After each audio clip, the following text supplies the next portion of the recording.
उठावा के ललिया कनवा के बलिया अखिया के रे कजरवा। उठावा के ललिया कनवा के बलिया अखिया के रे कजरवा। लहरे लाला की ओर हमिया रनिया मजा ले तकारी रे बादरवा। लहरे लाला की ओर हमिया रनिया मजा ले तकारी रे बादरवा।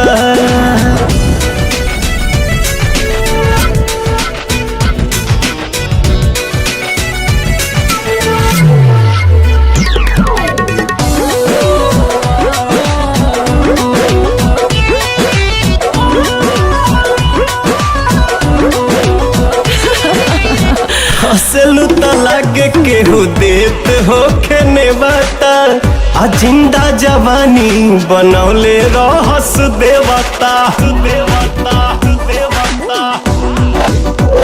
मोहरे राजा हो जानी लागे आवा ए जवानी पे ना नजर लगावा। बगिया के मलिया निरखेला कलिया सब रस चूसेला भंवरवा।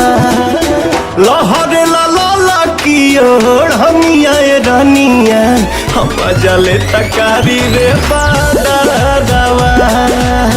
लहरे लाला की ओर हमिया रनिया मजा ले तकारी रे बादरवा।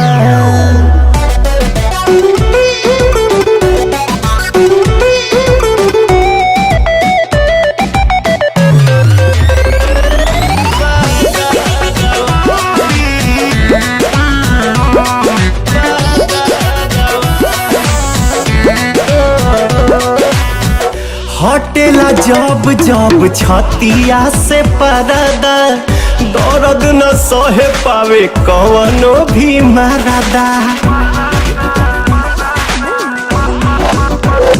हमर दिलवा भी लुइलु बोले सुन के बातिया मोरा मन डोले।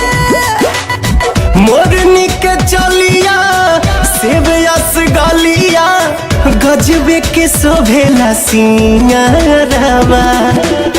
लहरे लाला की ओर हमिया रनिया मजा ले तकारी रे बादरवा। लहरे लाला की ओर हमिया रनिया मजा ले तकारी रे बादरवा।